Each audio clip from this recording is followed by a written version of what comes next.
Тема цього відео – антиейджинг. Все, що зв'язано зі старінням, з сухістю тіла. Про сіль трошки поговоримо, коментарі залишали. Що насправді оці от блакитні зони – це трошки міф. Так, друзі, скажу вам свою думку про стовбурові клітини. Людський організм, який живе там в повній безпеці, в повному достатку, такі люди, як правило, довго не живуть. Набряк, пухлина. Зловіть зв'язок, будь ласка. Побачте цей зв'язок. Набряк, пухлина. До речі, от давайте я зроблю глоточок.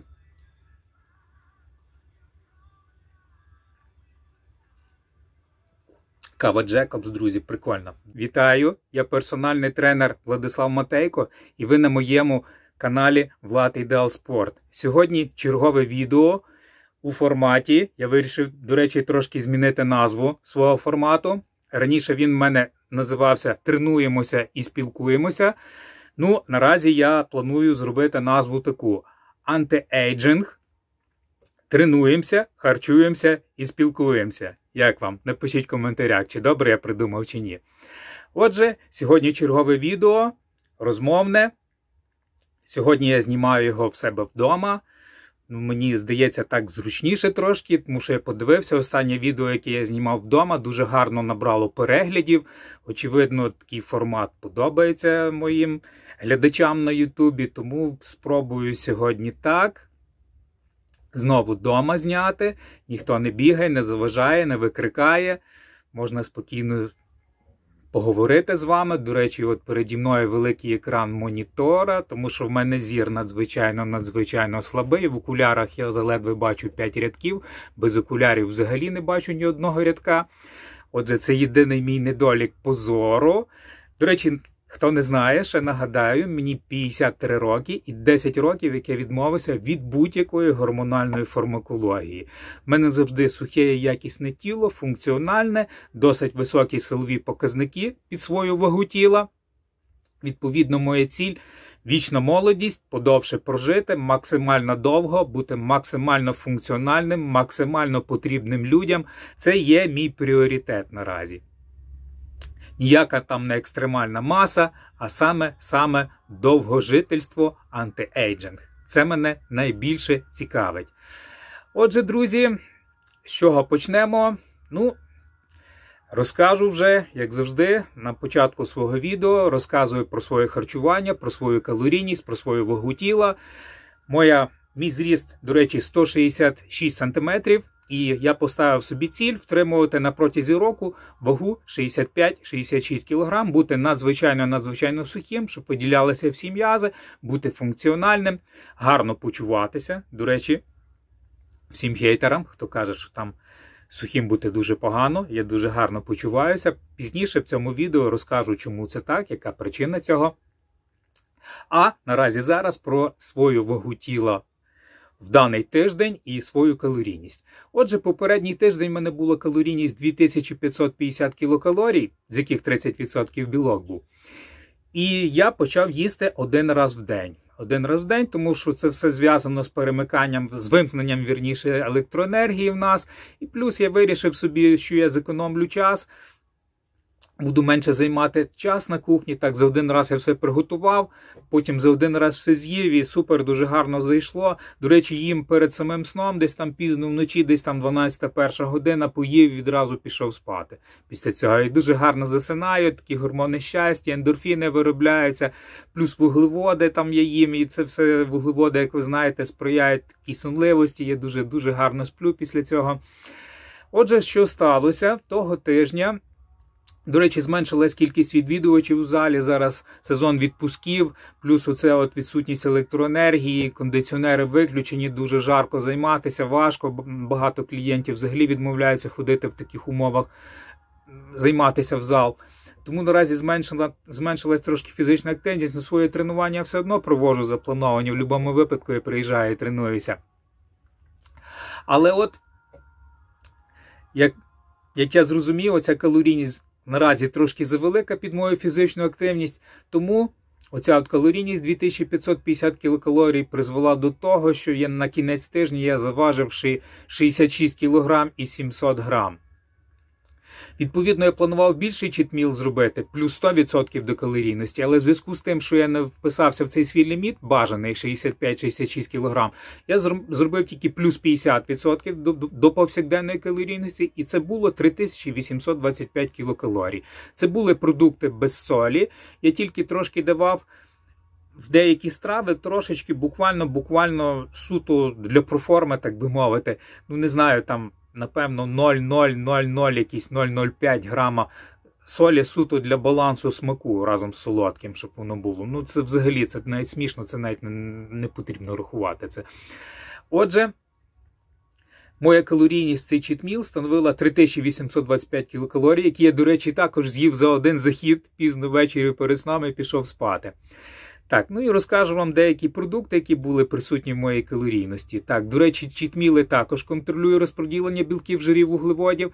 Отже, це було, якщо точно, 3825 з половиною, ну, заокруглимо, 3825 кілокалорій, з яких 30% складав білок, 30% білок, 26% складав жир і 44% вуглеводи. Отже, як бачите, 30% білка я все одно зберіг в цьому читмілі. Ну, в грамах я вам не буду говорити, скільки там все важило. Всі продукти були відповідно зважені в грамах, щоб ви зрозуміли, перелік продуктів вам нічого не дасть. Перелік продуктів може будь-який. Основне, щоб ви вписували свою калорійність і оце розподілення білків, жирів і вуглеводів в цій калорійності. Ну, в тому числі, я вважаю, і в читмільній також. Отже, це була Кока-Кола. Ну, Кока-Кола, скажу, 2 літри була. Кока-Кола Zero. Кока-Кола Zero, там 0 цукрів, але як би там не було, ці 2 літри, вони, щоб ви знали, дають 20 кілокалорій. Тому хто п'є воду з підсолоджувачами і думає, що там взагалі нема калорій, навіть якщо там написано Zero, це не означає, що там взагалі немає ніяких калорій. Навіть в такій Кока-Колі Zero на 2 літрах 20 кілокалорій. Це була моя повсякденна калорійність, яку я споживав на минулому тижні. І плюс я до цієї калорійності, вона трошки більше в грамах було, тому що, відповідно, я збільшив на 50% свою калорійність. Ну, до прикладу, не всі продукти, овочі я залишив такі, як були, ну, по кількості в грамах, а от додав трошки курячого філе, щоб додати собі, добити білкову складову, плюс протеїнового порошка трошки додав, більше почав пити, щоб додати також протеїнову складову. Ну і додав там трошки більше фруктів, там абрикоси собі включив, перець болгарський по овочах включив, персик включив. Ну і багато так не було, дуже вівсяне печиво я з'їв, небагато, класичне вівсяне печиво, виробник Богуславна, до речі, дуже мені подобається це вівсяне печиво. Плюс шоколад Millennium, голд молочний, з цілим мигдалем та карамеллю, також дуже гарно, прикольно. Мені подобається дуже гарно цей шоколад. Ну, цукор додав, амінокислотки для смаку собі кидав. До речі, я це почав собі випікати, я вже говорив в попередніх відео неодноразово, почав собі навчився гарно випікати протеїнове печиво. І цей курс кулінарний, що я був в кулінарній школі Ельшеф, трошки мені дав все-таки, я і до того трошки працював з тістом, а зараз я більш практичніше, став більше розуміти, як треба працювати з тістом, і навчився от останнім часом дуже-дуже гарно, дуже взагалі бомбово смачно роблю протеїнове печиво. Якщо вам потрібно, спечу вам під заказ. Друзі, звертайтеся, дуже-дуже прикольно, мені дуже подобається. Гарне таке протеїнове печиво. Отже, це такий я собі зробив невеличкий читміл. Оці всі смаколики солодкі я додав, як бачите. Ну, багато їх дуже не було, тому що калорійність якби не є така дуже висока, ну, відносно моєї повсякденної. Якби там було десь 7, 8, 10 тисяч кілокалорій, можна би було вже якийсь торт туди включити, і ще щось більш розширеніші, якісь там більше смаколиків всяких. Але наразі отак. Отже, так, до речі, води я випив також надзвичайно багато. Я собі такий компотик з тих фруктів зробив, що в мене були. Дуже прикольно, мені дуже сподобалось випити потім той компотик до тої Coca-Cola Zero Sugar. Coca-Cola Zero Sugar. Ну і взагалі пив і таку просту воду також в цей день. Загалом це десь було разом з цією колою, разом з цим компотом, разом з цією водичкою, що я випив, простою водичкою, думаю, десь 6-7 літрів я випив за цей день. Причому основна маса води, як ви розумієте, була випита в день, а ввечері там після оцього свого читміла, що я з'їв за один раз, я випив буквально півлітру, тільки просто більше вже не влазить, тому що шлунок повний. Просто це фізично вже неможливо більше води випити після такого великого об'єму їжі. Випив півлітру і пішов спати цим всім. І так гарно спав. Супер, мені сподобався цей читміл. До речі, на наступний день з мене так перла енергія. Взагалі так в залі мені легко пішло тренування. Дуже прикольно.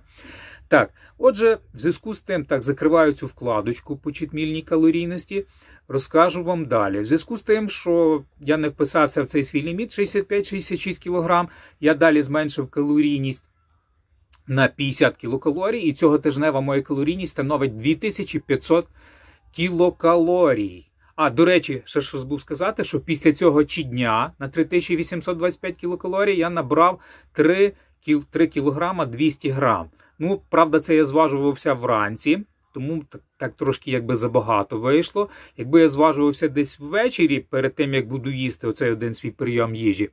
До речі, я і далі їм одним прийомом їжі все і на цьому тижні, то, відповідно, вага би була трошки менша. Ну, наразі я собі зафіксував 3 кг 200 грам. Тобто я після цього на кінець тижня моя вага була 66 700, а в понеділок вранці після читміла 69 900.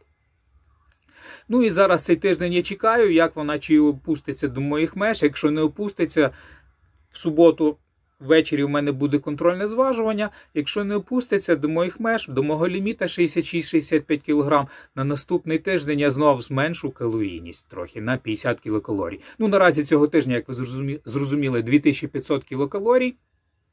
Їм один раз в день, п'ю 4-3 літри води кожен день. Ну, як кожну добу мається на увазі. Ну, як правило, я випиваю всю цю воду в день, а ввечері я їм, просто запиваю півлітри води і йду спати собі. Так, сіль ніякої я не вживаю, взагалі ніякої солі я не вживаю. Про сіль поговоримо ще трохи далі в цьому відео. Так, калорійність моя становить 2502, якщо точно, кілокалорії, з яких 30% білок, 36% вуглеводи і 34% жир. Трошки більше збільшив жирову складову цього тижня. Ну, трохи розкажу вам перелік продуктів, які є в моїй повсякденній калорійності. Отже, це кисломолочний сир, досить багато, в районі 600 грам. Купа цілих овочів, більше, ніж кілограм, напевно. Зараз сезон овочів, вони недорогі, я їх постійно купляю. Цього тижня я їх підтушую на пательні собі дуже так гарно, ну і багато частково сирими вживаю. Також ячна крупа, кисломолочний кефір в мене, картопля, в тому числі з овочів присутня, друзі, хто боїться картоплі, не бійтеся. Протеїн сироватковий, польського виробника Milky Land Островія, щоб добити білкову складову собі гарно до 30%.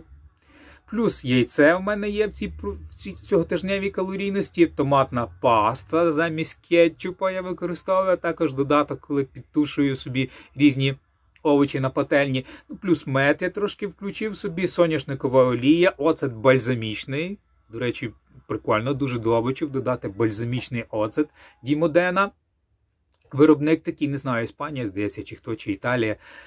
Так, цикорій в якості спеції я додав. До речі, цикорій мені подобається. Це така універсальна добавка, можна сказати, універсальна спеція. Вона підходить абсолютно до всього.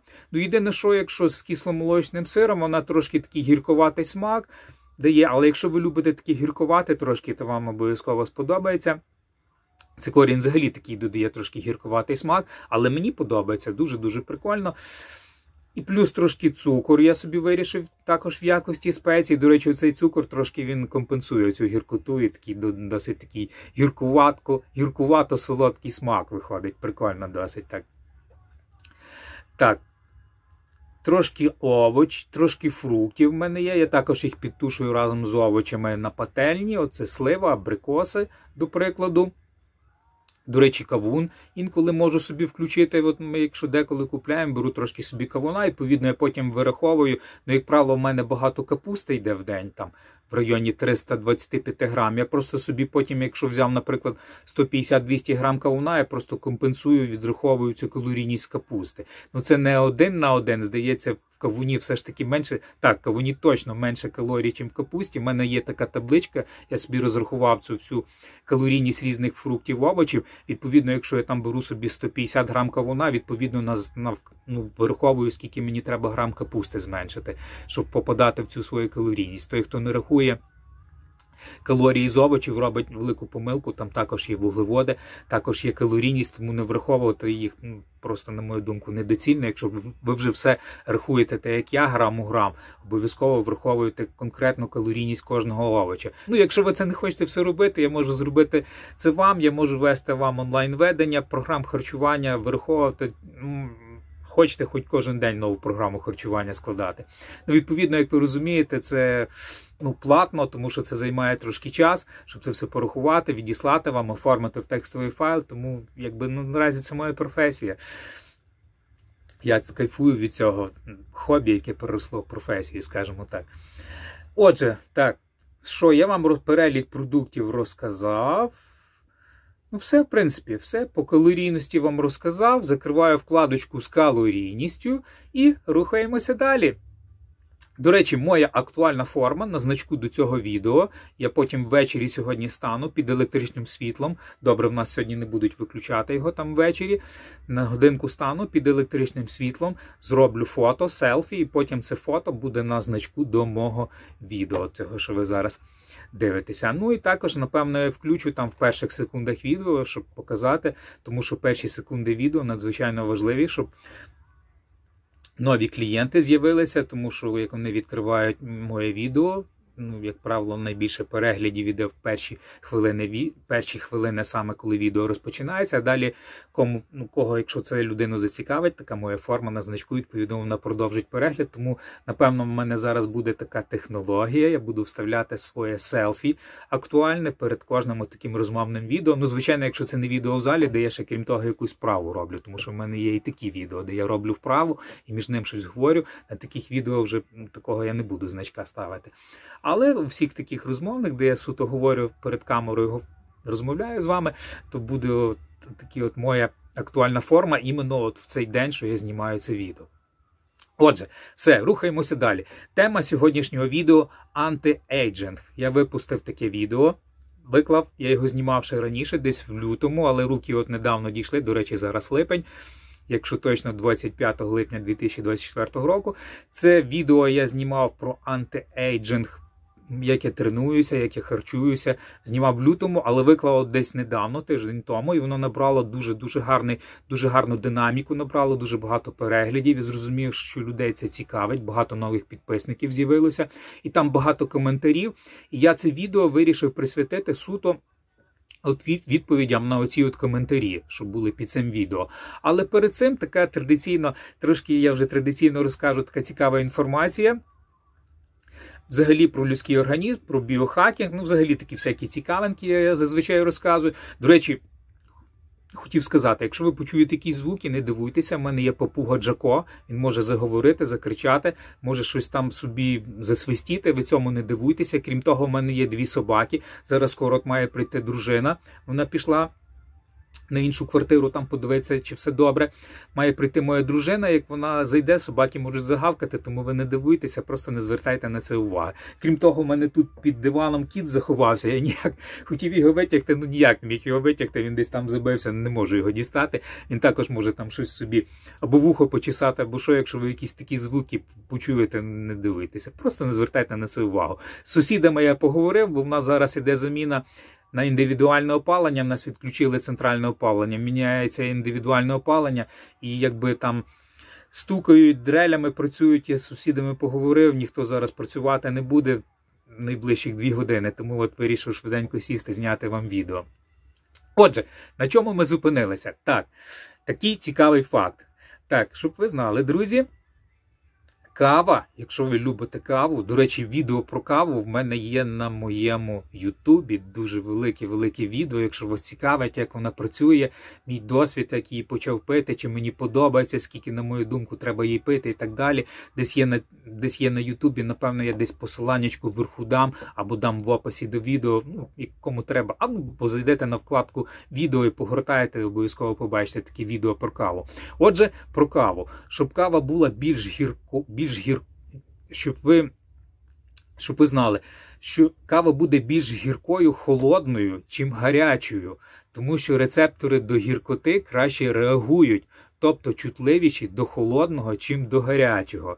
Отже, друзі, якщо вам не дуже подобається гірка кава, обов'язково її трохи підігрівайте, і вона тоді не буде такою гіркою. Але мені навпаки подобається гірка кава, тому мені більше її подобається споживати холодною. Звичайно, якщо холодна пора року, дуже холодно, я тоді її підігріваю, тому що так мені тоді прикольніше. Але от літом, наприклад, як зараз, я її люблю споживати холодною, і мені подобається цей гіркий смак. До речі, от давайте я зроблю глоточок.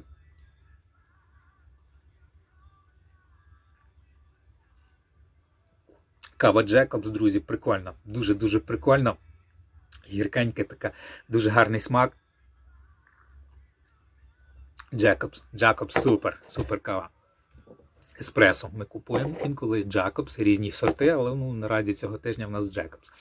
Отже, дуже прикольно. До речі, кава я п'ю 150 мл. 150 мл кожен день. Мені дуже подобається смак, я п'ю в першій половині дня, щоб відповідно вона припинила свою дію до вечора, я собі гарно заснув вночі. Так, про каву трошки розказала. Так, тема цього відео – антиейджинг. Все, що зв'язано зі старінням, з сухістю тіла. Про сіль трошки поговоримо, коментарі залишали. Отже, така перша сумна новина трошки буде. Як ви знаєте, мій любимий вид спорту – бодібілдинг та фітнес. Не так фітнес, як все ж таки бодібілдинг. Особливо мене приваблює велика категорія бодібілдинга, оці монстри, фріки, якби хто їх там не називав, якби хто їх не обзивав, що це все некрасиво, це непогано, не знаю, мені це дуже подобається.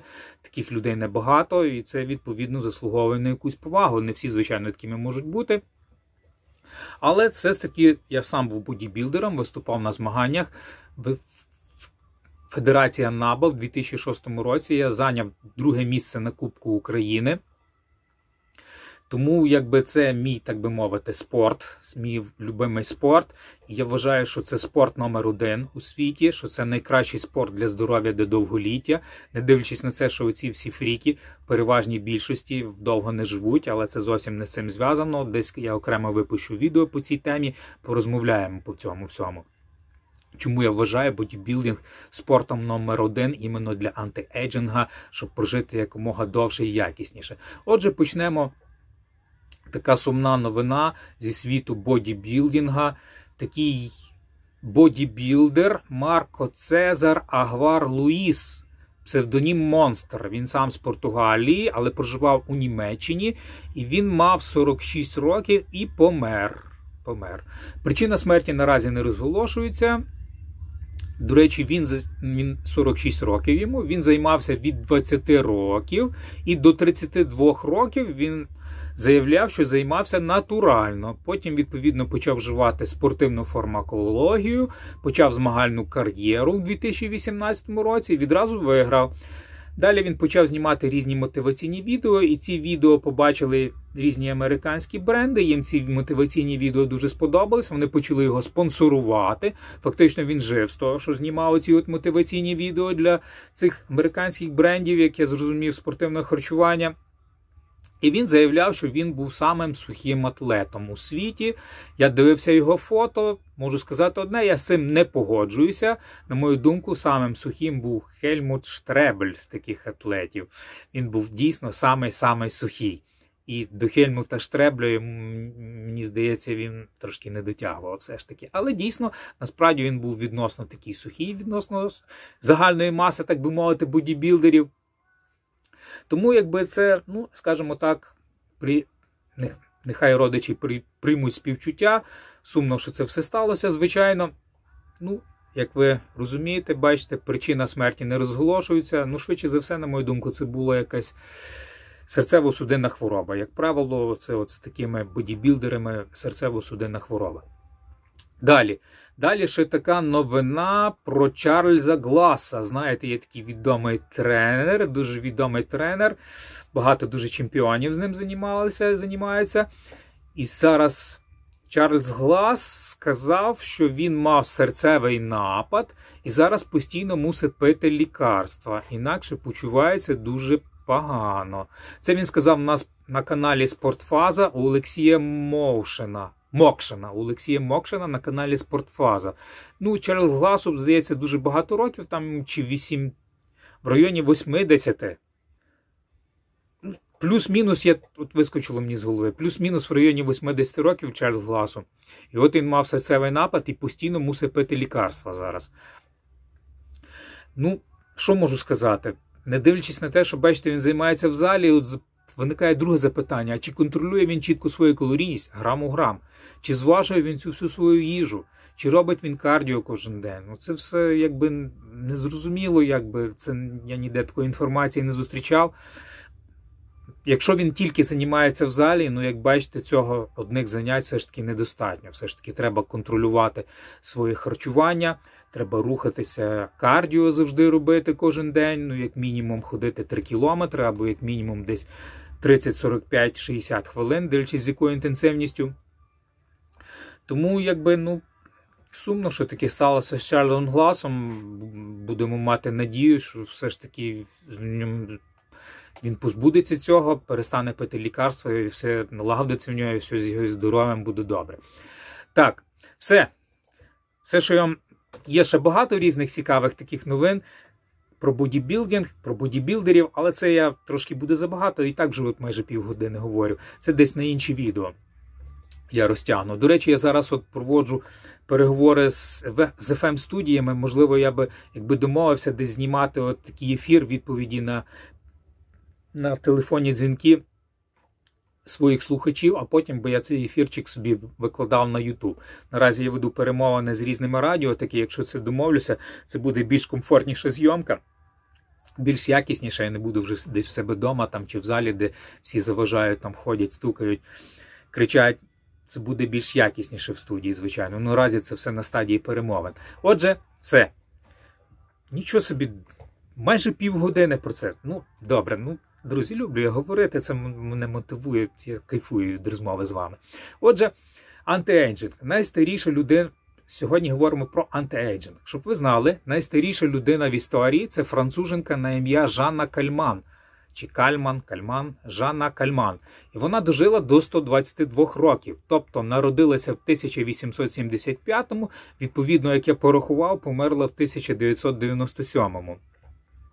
Правда, невідомо, чи це правда, дійсно, чи вона стільки прожила, тому що, якби існує така думка, що от раніше люди собі трошки приписували ці роки по тих чи інших причинах, тому, якби, коли такої суперчіткої фіксації не було, ну, як у випадку з Жанною Кальман, я не можу достеменно це знати, але все-таки підкладайте під сумнів, чи дійсно це вона прожила 122 роки.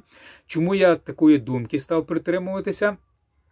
Тому що от я дивився, є такий у нас гарний блогер «Клятий раціоналіст» український на Ютубі, і в нього такі є відео про блакитні зони.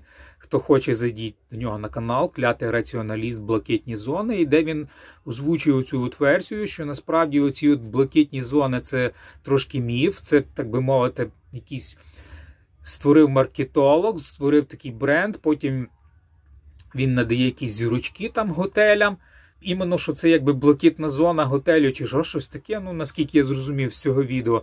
І там він дуже багато говорить про блакитні зони, зокрема озвучує таку версію, що там дуже багато приписок в цих блакитних зонах, що оці всі люди, які перетнули столітню межу в блакитних зонах, вони собі раніше приписували вік по тих чи інших причинах, тому що була війна Друга світова, і вони, щоб там собі якось там додати, дехто приписував своїх старших братів, що типу це він, тобто він менший брат, а він називався, що він старший брат. А потім в кінці, ну і там якби погоріли ці всі архіви, зокрема от на Окінаві, і якби не було такої, це всі потім відновлювали ці архіви зі слів, так би мовити, самих мешканців цих блакитних зон. І як ви розумієте, людина могла сказати абсолютно собі довільно любий рік і приписати собі любий рік народження, і це ну точно не можна знати, чи дійсно стільки людині років, чи дійсно вона народилася в цей рік. Отже, зокрема, він описує такий випадок, що був 111-річний чоловік на Окінаві, і чиновники місцеві вирішили його провідати і навідалися до нього додому, щоб перевірити його, як його стан здоров'я, як йому живеться, і вручити там якусь йому, не премію, як це сказати, допомогу, чи якби, ну, щось таке, якусь грошову винагороду, так би мовити, принесли йому. І їх родичі не хотіли пускати в будинок безпричинно просто, безпричинно. Вони хотіли подивитися на цього чоловіка. Їм прийшлось викликати поліцію. Вони зайшли в цей будинок, і щоб ви думали, там замість чоловіка на ліжку лежала 111-річна мумія. Розумієте? Тобто цей чоловік помер вже там невідомо скільки років, там десятки років тому, але це просто була мумія собі лежала, і люди, просто його родичі, отримували цю підвищену пенсію, яку дають там через від 90 років чи від 100 років, точно не знаю. Ну, підвищену дають пенсію цим таким багаторічним людям, 100-річним. І вони отримали собі цю пенсію і просто не фіксували рік смерті. Крім того, і ще там потім почали досліджувати, що документи були загублені, якби це насправді там не він, а там якийсь його старший брат. Одним словом, що йому насправді було ніяких не 111 років, а набагато менше. Навіть 100 років, здається, не було. І тому от багато таких людей проживає в блакитних зонах. Тому якби дуже так довіряти цьому не потрібно, цим блакитним зонам. Але дійсно поради вони дають досить слушні: активний спосіб життя, контроль харчування, позитивні думки, я це підтримую. Звичайно, це все дуже добре, звичайно, це сприяє довголіттю. Але от чи насправді вони живуть аж так багато там за 100 років, ну це трошки під питанням. Тому про блакитні зони вам розказав антиейджинг, якось так. До речі, за даними попередніх досліджень, верхня межа, вчені досліджували раніше, казали, що на їхню думку 140 років, але більш свіжіші дослідження свідчать, що вона може бути і 150 років. Ну, я планую прожити набагато довше. Думаю, що мені це вдасться. Друзі, як ви думаєте, напишіть в коментарях. Якщо хочете за мною слідкувати, обов'язково підписуйтесь на канал, будете бачити все, що відбувається в моєму житті, моя калорійність, мої тренування, моє харчування, і як я планую жити дуже багато, набагато більше, ніж 150 років. Отже, друзі, підписка, вподобайк, пишіть якийсь коментар. Так, все, відповідаю на запитання підписників в цьому відео про антиейджинг, як я тренуюся і спілкуюся. Отже, такий мій глядач, не знаю, чи він мій підписник. Якщо підписник, то добре. Якщо глядач, ну, добре, хоча б коментує. Отже, такий глядач Трислав Ігор, ну, наскільки я правильно прочитав латинську транскрипцію українською, Трислав Ігор 6533, такий в нього нік. Отже, він такий, в нього багато коментарів, я зараз на ці всі коментарі відповім. Виникає сумнів, хіба корисно бути таким просушеним? Це ж не змагання на сцені культуристів. Може, тяга до такої показованої просушеності всього лише снобізм та самореклама для клієнтів. То так і кажіть. Жир – такий же орган тіла, і він навіть гормони виробляє. Якщо би просушуватись іноді раз на рік, на місяць якось, а так може щось скінчитися в організмі. Скільки він може терпіти таку просушку? Шановний пане Трислав Ігор, мій організм не терпить ніякої просушки. Я чудово почуваюся. Я контролюю свою калорійність. Я є в своєму енергетичному балансі. Розумієте? Якщо в мене є, до речі, ріст мінус 100, це рекомендація ВООЗ. Ну, ті люди, які мають м'язову масу, можуть мати трошки більше, але така от загальна рекомендація ВООЗ – це ваш ріст мінус 100 см. Оце є сама оптимальна вага для здоров'я, для довголіття. І Тому мій ріст 166 см, мінус 100, відповідно 66 кг. По рекомендації ВООЗ я мав би заважувати. І я тримаюся в цій межі 65-66 кг. І коригую свою калорійність, свій енергетичний баланс я коригую, підлаштовуючись під оцю вагу тіла 65-66 кг.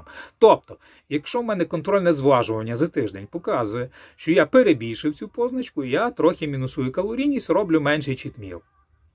Якщо я в межах своєї заданого ліміту ваги тіла, я залишаю попередню калорійність, та яка є в мене наразі, ну і свій запланований читміл, який я планував до цього по калорійності. І я це все коригую. Відповідно, якщо вага опускається менше, ніж 65 кг, я роблю більший читміл по калоріях і роблю на наступний тиждень, додаю собі трошки калорій в повсякденне харчування. У всьому повсякденному харчуванні в мене 30% білок, а також і в читмілах, а жир і вуглеводи можуть коливатися в ту чи іншу сторону, як енергетичні субстанції. Якщо вас цікавлять дуже інтенсивні тренування в залі, до речі, на мою думку, звичайно, потрібні бути вуглеводи. Вам тоді набагато простіше буде займатися силовим видом спорту в залі, в фітнес-клубі. Отже, це ніякий не снобізм, це не самореклама для клієнтів, це мій спосіб життя, я живу цим, розумієте? Я кайфую від цього процесу, кайфую. Я не виснажую себе, мені дуже прикольно, мені подобається зважувати їжу, подобається бути надзвичайно сухим, подобається бачити, як ці м'язи працюють. І, до речі, ще вам скажу, з точки зору антиейджинга, щоб ви знали, немає ні одного довгожителя, ні в цих блакитних зонах, ніде, які би перетнули там сторічний вік і мали надлишковий жир. Ні одного надлишкового тіла надлишковий жир. Ні одного, вони всі сухі, небагато важать, піджарі, немає ні одного з гіпертрофованими суперм'язами. Ні одної людини, яка перетнула сторічну межу, немає такого. Тому зрозумійте, що сухість – це ознака довголіття. Жир, так, жир в мене також присутній в організмі, його небагато, але він є, тому що без жиру людський організм не може існувати. Так, і жир також продукує гормони, зокрема і тестостерон. Але от, наприклад, в цього тижневій калорійності, як я вже говорив, у мене там в районі 36% жиру, з яких майже всі майже весь жир, крім там, здається, 10 грам, остальний весь жир – це все тваринний жир. Тваринний жир, він сприяє виробництву гормонів, в тому числі статевих, які нас омолоджують. Тому я би не сказав, що так, я взагалі немає в мене ніякого жиру. Навіть якщо жиру немає, його споживаю з повсякденної калорійності. З гормонами в мене також все добре, пане Ігору. В мене декілька разів в тиждень, не дивлячись на мій вік, 53 роки, так би мовити, є ранкові ерекції. Ну, це все ж таки говорить, що тестостерон працює, виробляється, все добре в мене з гормонами. З інсуліном в мене також все добре, ніяких проблем. Щитовидна залоза також, здавав всі аналізи пару років тому, все в нормі, нічого не змінилося в моєму житті, гарно почуваюся. Тому не розумію, чому так. Я озвучив свою відповідь, пане Ігоре, рухаємося далі. Так, що далі написав нам Трислав Ігор? Було б корисно, щоб хтось розробив спосіб достатньої прокачки тіла, але з найменшими витратами часу. Такий підхід, очевидно, теж продовжить життя і вивільнить більше сил для якісного життя. Не заради ж качалки та їжі живе людина. Так, я вже там йому написав відповідь, але ще скажу для глядачів на Ютубі, які не читають коментарі. Так, це корисно. Це корисно, якщо ви не хочете багато витрачати час і сил для руху в залі. Корисно мати таку програму, але це ви повинні звернутися до людини, яка компетентна в цьому. Ну, зокрема, до персонального тренера. Якщо у вас є тренер, зверніться до цього тренера, нехай він вам розробить. Ну, звичайно, якщо цьому тренеру 20-30 років, я сумніваюся, що він там вам розробить якусь адекватну програму. Очевидно, це треба зробити до більш старішого персонального тренера з величезним досвідом. Ну, як я, наприклад, розумієте. Ну, так мовити, трошки самореклами, друзі. Який має досвід, який має таку ціль, до речі, сам це робить і сам рухається до цієї цілі. Тобто він практично, а не теоретично, практично знає, як це зробити. Тому вам треба звернутися до тренера свого. Якщо у вас такого немає, звертайтесь до мене. Але це все платна послуга, як ви розумієте, пане Ігору. І я, звичайно, що розроблю таку програму. Але ще раз скажу, ну все ж таки, ну як вам сказати, ну все ж таки все одно потрібно буде затратити якийсь час, ну хоча б, щоб 3 рази, хоча б я, на мою думку, хоча б 3 рази в тиждень приїхати в зал і там позайматися силовими тренажерами. Але повірте, що якщо б ви займалися кожен день потрошки, це б, напевно, було більш корисніше з точки зору антиейджинга та довголіття. Але хоча б мінімум 3 рази, на мою думку, потрібно займатися, а це все ж таки все одно буде витрата часу. Але наразі, якщо когось цікавить таки, звертайтеся, будемо працювати онлайн або в залі безпосередньо прийдете в фітнес-клуб «Ідеал Спорт» місто Івано-Франківськ. Я розроблю таку програму і будемо з вами займатися по цій програмі. Так, відповів на це запитання, відповідаю на наступне. От цікаво, чи зможете пов'язати прокачку з веселкою настроїв?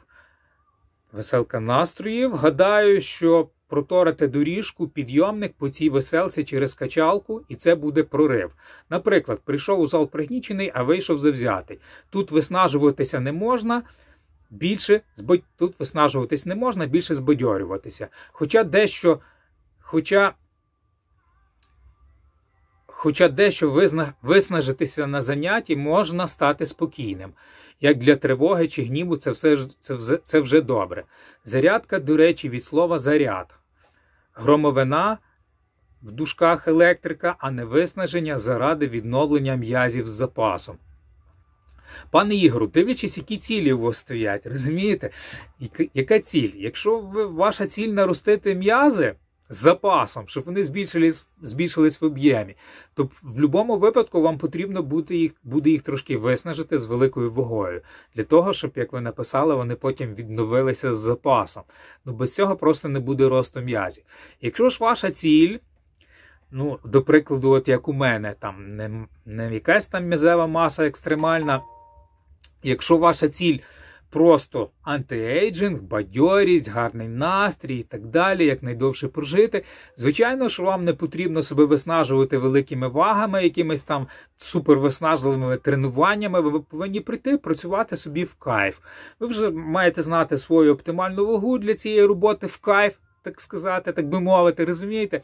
І ви вже собі будете просто працювати, виконувати різні вправи і зовсім не обов'язково виснажуватися. Ви піднімете собі настрій, це буде заряд електричний, який дасть вам гарний імпульс, ви будете мати гарний настрій, гарно порухаєтеся, будете мати здоровий опорно-руховий апарат, у вас буде все добре зі здоров'ям. Єдине, що можу сказати, обов'язково має бути задіяне тазове дно, сідничні м'язи, нижня частина тіла обов'язково має бути задіяні, тому що в тазовому дні в нас йде основне продукування тестостерону, це тобто гормон молодості, який нас омолоджує, до речі, так як чоловіків, так і жінок. Просто в жінок він потім конвертується в жіночі гормони.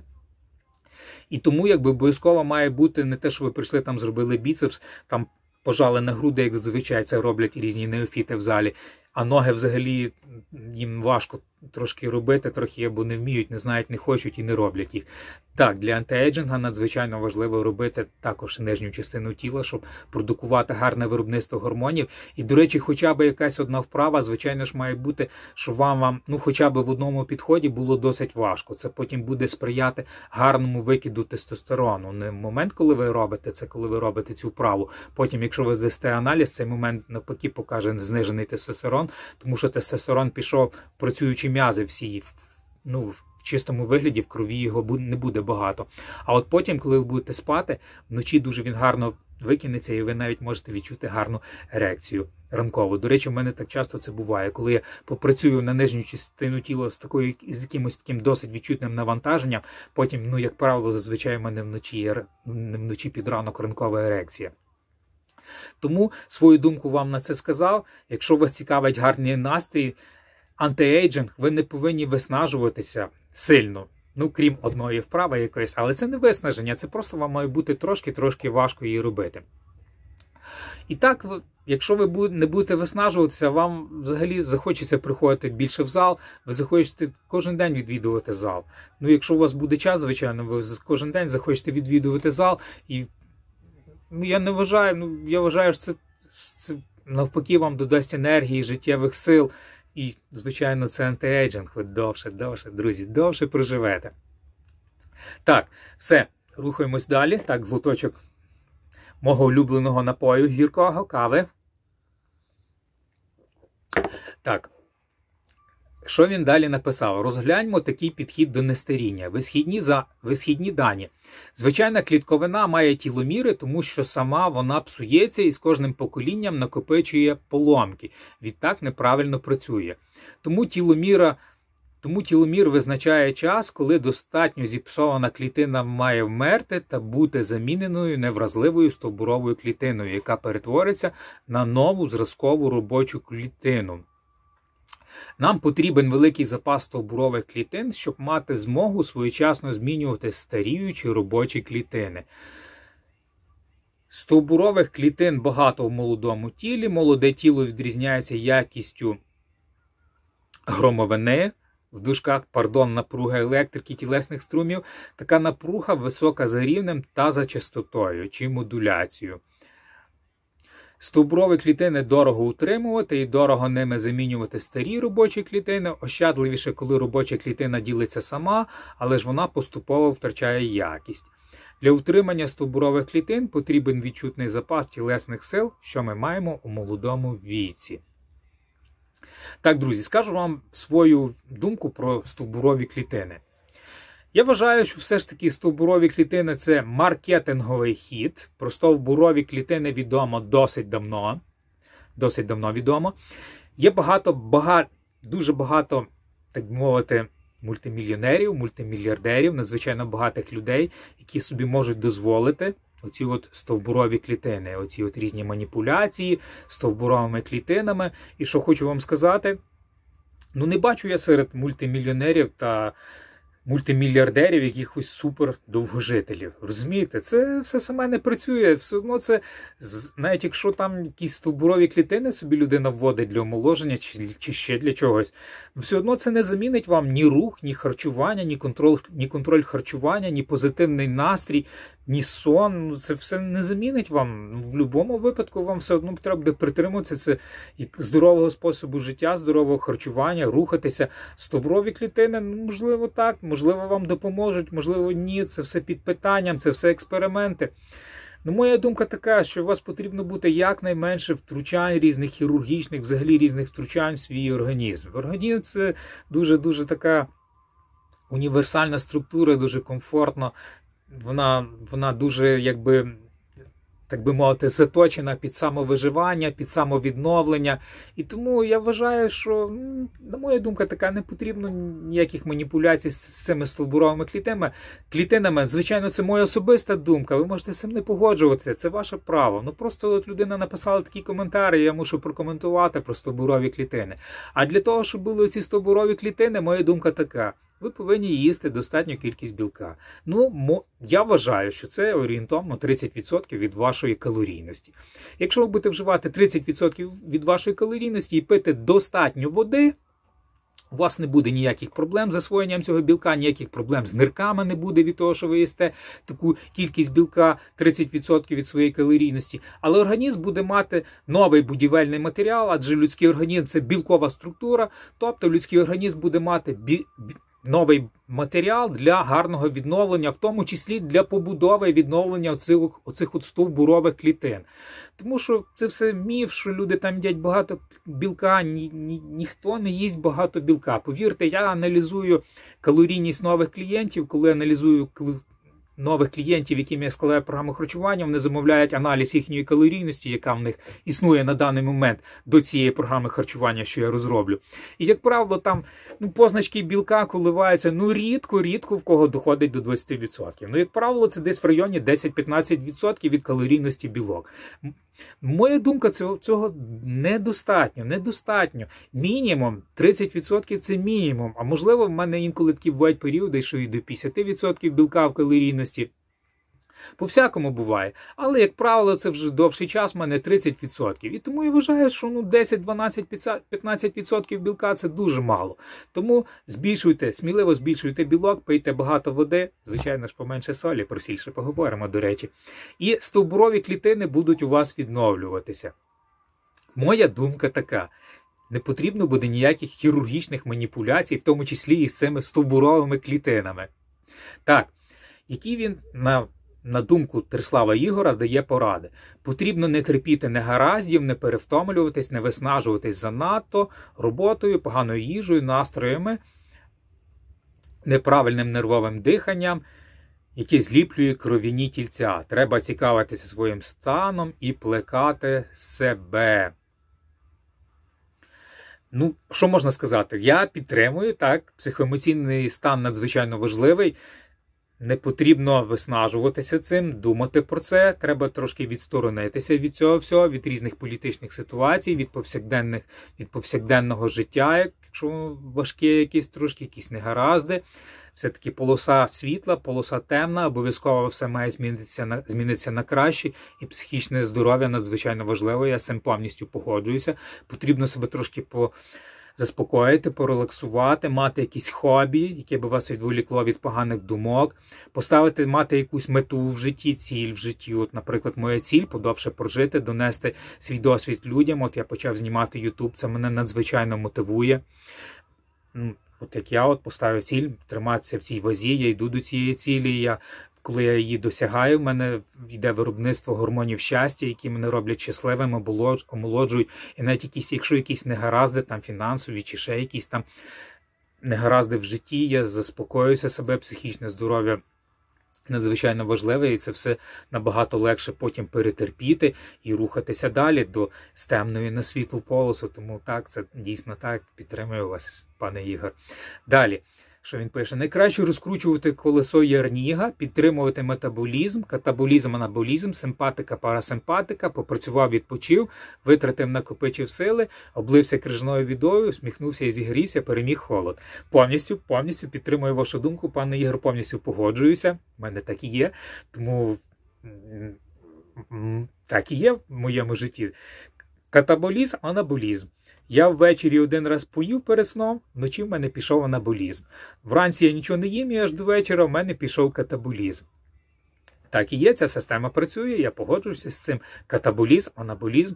Так само тижневий цикл, якщо беремо, якщо на протязі тижня в мене вага зменшилась, чим мені потрібно, відповідно це катаболізм, наступний тиждень я заходжу в анаболізм, додаю калорії. Наступний тиждень анаболізм, вага збільшилась понад норму, менший читміл. Ще потім наступний тиждень зменшую калорії, катаболізм. Все так і є, катаболізм, анаболізм, симпатика, парасимпатика. Попрацював, відпочив, позаймався в залі, поспав вдома, відновився, послухав гарну музику, подивився гарний фільм, прочитав гарну книгу, покайфував від складання програм, від роботи, все, заспокоївся. Нервово не потрібно дихати, і все буде гуд, все буде добре, все буде окей. Крім того, я почав також обливатися вже досить давно з зими крижаною водою. Мені це дуже подобається, дійсно це зігріває і дуже прикольно, і для імунітету дуже гарно. Тому підтримую, повністю підтримую. Так, стосовно висоти напруги, зарядка, бадьоре гартування, сильні враження, перемоги, досягнення. Так, перемога, досягнення, я сказав, озвучив в попередньому коментарі, перемоги, ставте якісь невеличкі цілі, досягайте їх, це буде у вас викид гормонів, перемога, ви будете від цього щасливі, це антиейджинг також, так, це вам продовжить життя. Якщо у вас немає ніякої цілі маленької, ви не ставите, не досягаєте її, звичайно, що потрібно прикласти якісь зусилля, але зрозумійте, людський організм, він на то і пристосований, людський організм, який живе там в повній безпеці, в повному достатку, такі люди, як правило, довго не живуть. Ви повинні все-таки якось терпіти щось там, зокрема, наприклад, катаболізм інколи потерпіти, якісь там негаразди, фізичні вправи потерпіти, коли ви робите, так, це напруження, це може бути досить важко потерпіти ці вправи. І тому, так, погоджуюся з цим. Враження, досягнення, перемоги, обов'язково у вас має бути якась мета, якісь хобі, завдяки цьому ви проживете довго, якісно, це антиейджинг, погоджуюся. Так, далі. Натхнення, любов, братерство, високі щасливі настрої. Так, я стараюся, навіть якщо в мене поганий настрій, я стараюся все ж таки посміхатися і бути позитивним. Не завжди, правда, в мене це виходить, і іноді буває так, що я не можу це проконтролювати. Але останнім часом я хочу зробити це підконтрольним. І так, я з цим погоджуюся. Навіть якщо в мене поганий настрій, я стараюся посміхнутися людині, людина посміхається мені у відповідь. І мені стає спокійніше, приємніше на душі, і в мене покращується настрій від цього, навіть не дивлячись, що десь якісь негаразди, десь щось недобре, я все ж таки позитивно це впливає. Так, я погоджуюся. Треба любити навколишніх людей, які б вони не були, яка би погана людина не була, які б вона злочини не зробила, що б вона там не зробила в житті. В будь-якому випадку вона має якісь позитивні якості, щось позитивне є в цій людині, і треба просто акцентуватися на цьому. І повірте, навіть з людьми негативними я стараюся знайти якусь спільну мову, щось спільне. І все ж таки, навіть після того, як я починаю з ними так спілкуватися, вони потім позитивно до мене настроюються. І якби в мене такі відносини, я більш-менш гарно, на нормальному рівні підтримую. Іноді з людьми, якими я спочатку сварився, потім у нас такі гарні відносини, ну, друзями не можна це назвати. Ну, скажімо так, умовними друзями стають такі люди навіть потім. Так, що він далі написав? Ще пан Ігор: молода кров є достатньо рідкою, тож краще вживати достатньо рідини. Так, ну, щоб у вас була рідка кров, не обов'язково бути молодим. Також я здавав аналіз на густину крові, і з густиною крові в мене все в межах норми, навіть супер норми. Щоб була у вас молода кров, потрібно пити багато води. Будете пити багато води, як мінімум, ВООЗ рекомендує 30 мл на кілограм ваги тіла, але це офісний планктон, так би мовити. Якщо ви ведете здоровий спосіб життя, на мою думку, це має бути 40-50 мл води на кілограм ваги тіла, а якщо ви можете випити і більше, і це вам не сприяє якомусь дискомфорту, то можливо і більше. Тоді у вас буде рідка кров, гарно будуть працювати нирки, не буде якщо ви не будете їсти при цьому сіль, не буде ніякого навантаження на серце, на нирки, все буде чудово працювати, перетравлюватися, рідка кров. І так, рідка кров – це дійсно антиейджинг, у вас має бути рідка кров, ніякого згущення, ніякого ризику тромбів не буде. Рідка розріджена кров, ніяких інсультів, інфарктів, мінімальна ймовірність якихось серцево-судинних хвороб. А якщо ви ще контролюєте калорійність, не буде ніякого ні діабету, ні онкології. Одним словом, ви зрозуміли, друзі. Щоб була рідка кров, пийте багато рідини. Так, рухаємося далі. Далі він написав про сіль. Десь було, здається, у доктора Берга, російськомовний перекладений канал, що хто споживав 15 грам солі на добу, здоров'я було краще, ніж у тих, хто споживав 10 грам. А ВООЗ, плануючи скоротити населення планети, радить вживати 5 грамів на добу. Тож сіль зовсім не шкідлива, якщо не вдаватися крайнощів чіпсами тощо. Навпаки, ми їмо варену їжу, яку без солі ніяк не перетравити, а зайва сіль легко виводиться з потом. Це раніше не було холодильників, багато їжі солили і могла бути шкода від такої кількості. Сушена рибка, м'ясо, солонина. Так, що можу сказати про сіль? Пане Ігору, ви взагалі дивитеся на етикетки продуктів? Подивіться, будь ласка.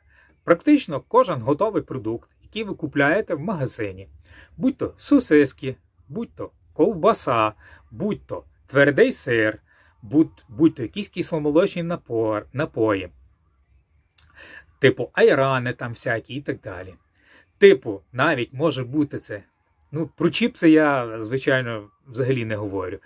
Будь-то якісь консерви, рибні, м'ясні, кетчупи в тому числі. От ви зверніть увагу, скільки в кетчупі? На 100 грам в кетчупі може бути від 1,5 до 2, навіть я зустрічав такі кетчупи, 2,5 грами солі на 100 грам. Уявляєте собі, яка це кількість? При щоденній, як ви пишете, рекомендації ВООЗ 5 грам.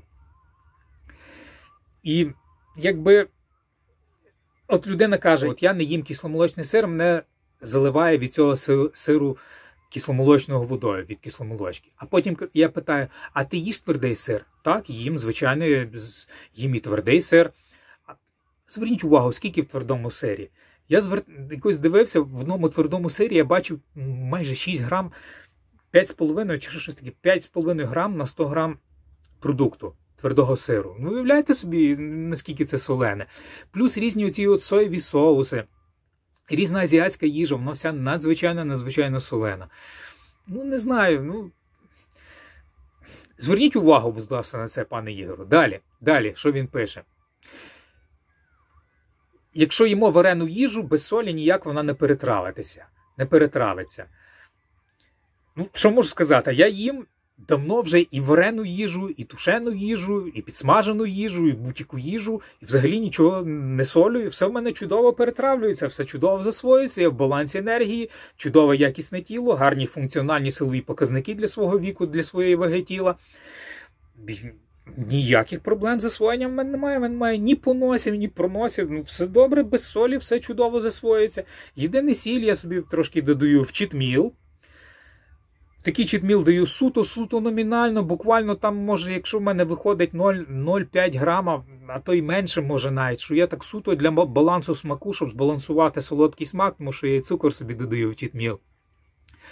І в мене такі повсякденні калорійності взагалі відсутня сіль щотижневій. Ну, все чудово засвоїться. Ну, наш такі дурниці писати не засвоїться. Просто людина звикла до цього смаку, їй вже дискомфортно, коли вона без солі починає щось їсти, їй здається, що це не засвоїться, це дуже несмачно, що це недобре. Але повірте, якщо ви поїсте тиждень-другий без солі і потім додасте собі, знову почнете солити, можливо, вам це може навіть і не сподобатися, а можливо, навіть після цього суттєво зменшити кількість тої солі, що ви додаєте.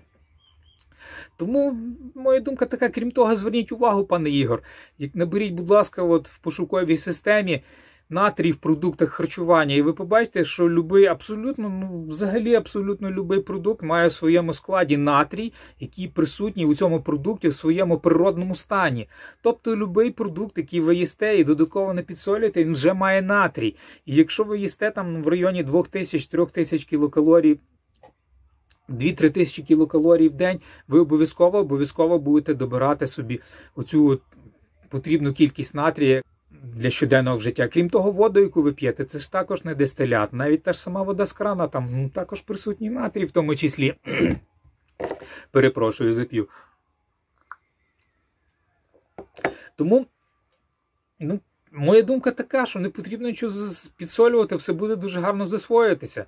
Далі, от я спеціально зайшов, новий звіт Всесвітньої організації охорони здоров'я ВООЗ 2024 року повідомляє про 10 тисяч смертей на день від серцево-судинних захворювань у європейському регіоні. Основними причинами цього назвали надмірне споживання солі та підвищений артеріальний тиск. У своїх нових рекомендаціях, опублікованих на сайті організації, ВООЗ закликає застосовувати комплексний підхід зі зменшенням кількості солі в продуктах харчування та інформування населення про ризики серцево-судинних хворіб. Ну, як бачите, 10 тисяч смертей, які зв'язані зі збільшеним споживанням солі. І чим же завинила сіль? Серцево-судинні захворювання, такі як інфаркти та інсульти, є провідною причиною інвалідності та смертей у європейському регіоні, спричиняючи 42,5% усіх смертей, тобто 10 тисяч в день. 10 тисяч смертей в європейському регіоні від надмірного споживання солі. Шанси померти від серцево-судинних захворювань суттєво вищі у чоловіків, у 2,5 рази порівняно з жінками. При цьому ж суттєво вищі у жителів Східної Європи та Центральної Азії. Тобто у 5 разів вищі, ніж у жителів Західної Європи. Ну, ще раз скажу, це можливо тому, що Центральна Азія, а Східна Європа ближче до Центральної Азії, якісь там кулінарні, так би мовити, ходи використовуються і азіатські, в тому числі, не тільки європейські. Тому якби більше споживають натрій, більше підсолюють. Відповідно, в Азії, я знаю, також страшно дуже багато солять, відповідно, там і в 5 разів більше це все. Звичайно, що там треба робити поправку на якість медичного обслуговування, але все ж таки в 5 разів більші. І тому значним чинником виникнення серцево-судинних захворювань є вживання солі понад норму, більше 5 грамів на день. Надлишок солі змушує воду затримуватися в організмі, що в свою чергу сприяє збільшенню об'єму крові та підвищенню артеріального тиска, тобто виникненню гіпертензії. Згідно зі звітом, зниження вживання солі на 25% може зберегти життя приблизно 900 тисячам людей до 2030 року. Надмірне вживання солі також викликає ожиріння та рак. Це думка ВООЗ. Далі читаємо. У всіх країнах світу фіксується надмірне споживання солі, прес-служба ВООЗ це говорить, що призводить до низки тяжких захворювань, серед яких серцево-судинні та в тому числі онкологічні захворювання. Так, моя думка така, що сіль також сприяє онкологічним захворюванням, тому що сіль – це набряки, набряк – пухлина. Зловіть зв'язок, будь ласка, побачте цей зв'язок. Набряк – пухлина, пухлина – онкологія. Всі люди, які мають онкологію, вони всі мають пухлини, всі мають набряки, всім їм прописують сечогінні препарати. Так, я вважаю, моя думка така, і бачите, ВООЗ підтримує також це, що сіль сприяє онкологічним захворюванням. Зверніть на це увагу. Як розповіли в організації, читаю далі, середнє споживання натрію дорослими людьми у всьому світі становить 4310 мг, тобто 4 з копійками грам на день, або в районі 11 грам солі на день. Тобто в середньому споживання людьми у світі 11 грам солі в день. І це понад 2 рази перевищує дозу, рекомендовану ВООЗ. Для дорослих вона менша, ніж 2000. Рекомендована доза ВООЗ, до речі, для дорослих нова інформація менше, ніж 2 грами натрію на день. Тобто це навіть не 5 грам, як бачите, а всього-навсього 2 грами натрію на день. При цьому харчування з високим вмістом солі підвищує артеріальний тиск, про це ми вже говорили, що сприяє розвитку серцево-судинних захворювань, а також раку шлунка, також сприяє це все ожирінню, остеопорозу, хворобі Мен'єра, не знаю, що це таке, та захворюванням нирок. Так, дійсно, якщо ви споживаєте багато солі, я підтримую це. Сіль ви п'єте, наприклад, воду, вживаєте багато солі, і ця вода, вона просто нирки не виводять цю воду, тому що сіль затримує воду в організмі, і нирки працюють на виснаження, розумієте? Сіль тримає воду, організм хоче воду вивести, але сіль її тримає, і нирки працюють з супервиснаженням, розумієте? Супервиснажливо. По них не рухається рідина, з них не вимиваються всі ці непотрібні камені, які там можуть бути присутні. Плюс, на мою думку, така, до речі, що сіль також сприяє утворенню цих всіх каменів. І тому я вважаю, що сіль, вона просто не потрібна людському організмі. Того всього, що ми їмо в продуктах харчування, це все в природній вміст має натрія. Цього цілком достатньо. Інколи, звичайно, якщо ви любите, можете собі поїсти десь колись. У мене раз в місяць є такий читміл, де я їм і солені продукти, в тому числі якусь салямі я собі купляю, але це всього-навсього раз в тиждень. І після цього, друзі, моя вага дуже-дуже суттєво збільшується. У мене такі набряки потім незвичні для мене, для мого вигляду. Ну і через деякий час я не вживаю сілі, ці набірки проходять, все назад вирівнюється. Тому я вважаю, що так, натрію ви цілком наберете собі з продуктів харчування їхнім природнім вмістом в цих продуктах харчування. І щось для цього додатково підсолювати, щоб там варена їжа засвоювалася. Ну це взагалі якась дурниця, пане Ігорю. Все прекрасно засвоїться. До речі, там папуга щось там, якщо ви чуєте, не звертайте уваги. Так. Ще я не прокоментував про доктора Берга. Ну, доктор Берг – це взагалі така одіозна фігура.